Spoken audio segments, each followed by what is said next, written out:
Now, I had the fortune to work at some of the best companies like Oracle and Y Combinator-backed startups and starting my own businesses and my YouTube channel. But if I were to start over with no connections, no experience, no anything like many of you guys are right now, what exactly would I do to maybe get into the same position I am now, or maybe something even better, right? So when I was, just graduated from college, I was already working at Oracle, making 6 figures my first year. So what would I do again with all the knowledge I have now to even accelerate my career? And that's exactly the tips I'm going to give you in this video. Now, real quick before we get started, if you want to learn everything you need to know about starting your sales career and even making money online as remote sales as well, check out my masterclass saleslegacy.com to learn more. But let's go ahead and get into these tips. So the first thing I would do if I were to start over literally from zero, like starting today, is basically I would get into sales. Why is that? Sales is one of those professions where you don't necessarily have to climb up the ladder as much as you do for other professions. You can either sell a product or you can't.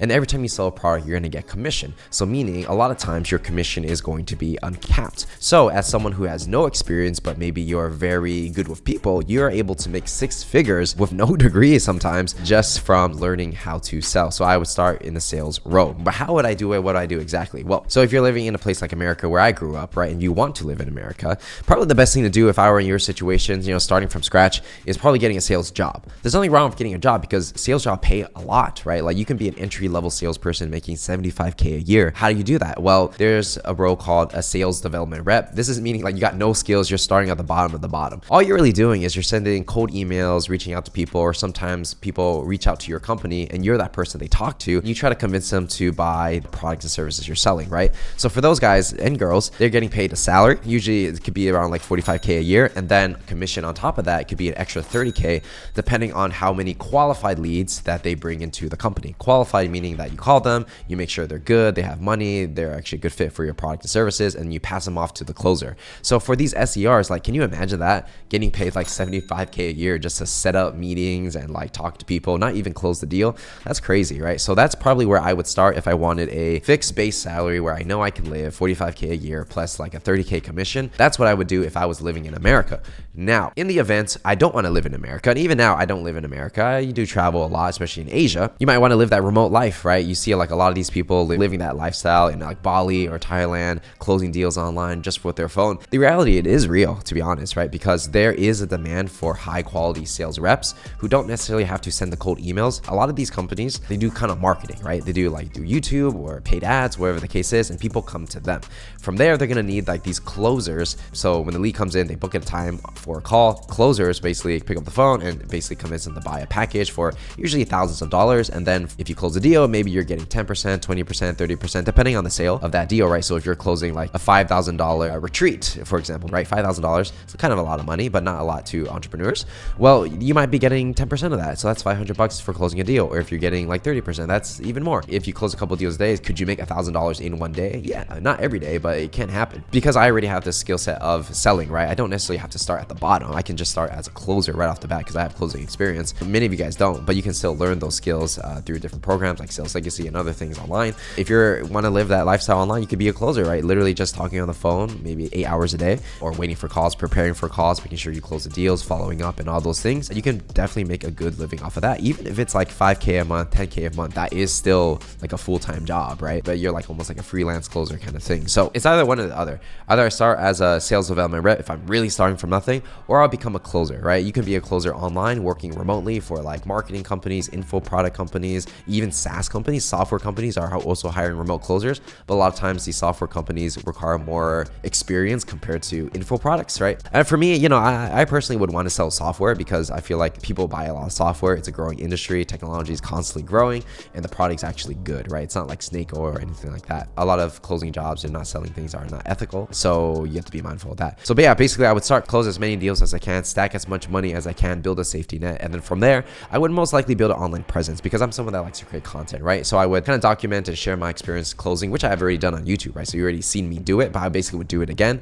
And then I would create some kind of business or program teaching people how to do what I did because they also want to live that kind of lifestyle of being able to make money online while closing. For me, right, spirit of being an entrepreneur is in my blood, right? So no matter what I'm doing, if I do work for somebody else, if I really lose everything, I'm going to get back to where I am I'm going to be working for myself. That's just how the name of the game goes for me. So then I would be thinking like, okay, now I'm just working for other people, helping selling their products, but how do I become a partner, right? So if I'm working at a company and I'm closing a lot of deals, I'll be like, hey, can I get equity? I'll work a lot harder. If not, I'll start my own company selling something else, or starting an agency where I can actually get more profits and hiring more people under me to also do closing, right? So that's kind of like what I would do if I wanted to do like hardcore sales. Another important tip I have for you when it comes to selling is knowing what to sell, right? Because you don't want to sell a product just because you think you can make money in that industry. You want to go into an industry that you actually care about. So if you really love software, for example, then get into software, right? If you want to build software companies in the future, learn from entrepreneurs that already done it. Now, if you're into crypto, for example, which is a little bit different from software, you want to learn how business development works, how exchanges works, how DeFi works, then work at a company doing business development in crypto, right? It's not exactly hardcore sales like selling a software. It's more partnerships. So if you're into crypto, be around people who are doing crypto. At one point, when I was younger, around like 2021, I was really interested in fashion. I would go on hypebeast.com every day, learn about like the latest drops and what's going on.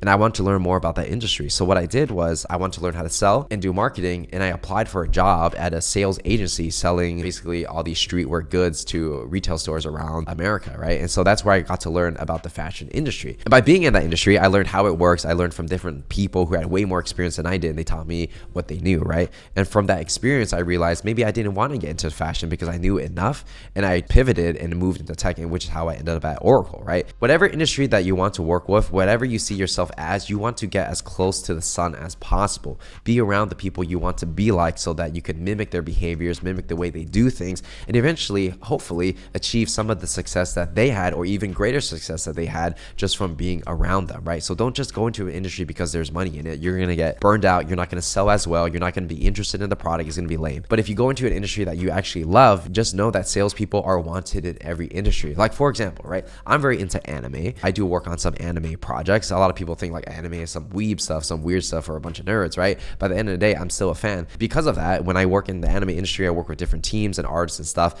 I have credibility. I have passion. I have that personality to create very high quality product because I have pride in the things I create.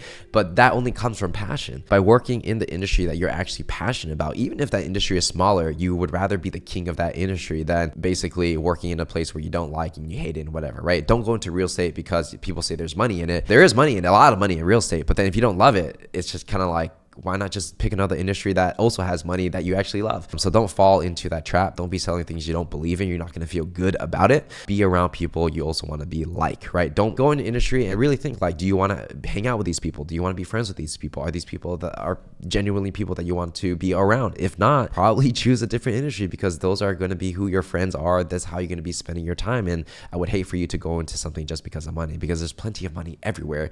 You just have to be creative on how to make it. And one important thing that I'm learning now, and I have been learning over the past couple of years, is like having a social media following is actually super important. It just opens so many doors. Even from Twitter, a lot of people DM me. A lot of people that you might watch on YouTube also DM me, and we build relationships that way. Getting certain information other people don't have is a big advantage. So definitely building a social media following and having the skill set of selling is exactly what I would do to get to the place I am now. Even if I started from zero right now, with my network, with people who know me and my ability to sell, I can pretty much just get a job just like that. I can freelance and help someone sell their product and get commission just like that. So I'm never going to be out of the job. I'm never going to be broke as long as I have the skill set of selling. That's why I recommend, especially for young people, if you know how to sell, you never have to worry about money, because if you run out or things go bad, you can just sell your ass off and get to where you need to go. And speaking of that, if you actually want to take your sales game to the next level and you really want to learn how to sell, the art from how to send cold emails, how to convince people to do things, how to pitch, how to negotiate, all those things, I actually have Sales Legacy, which is my masterclass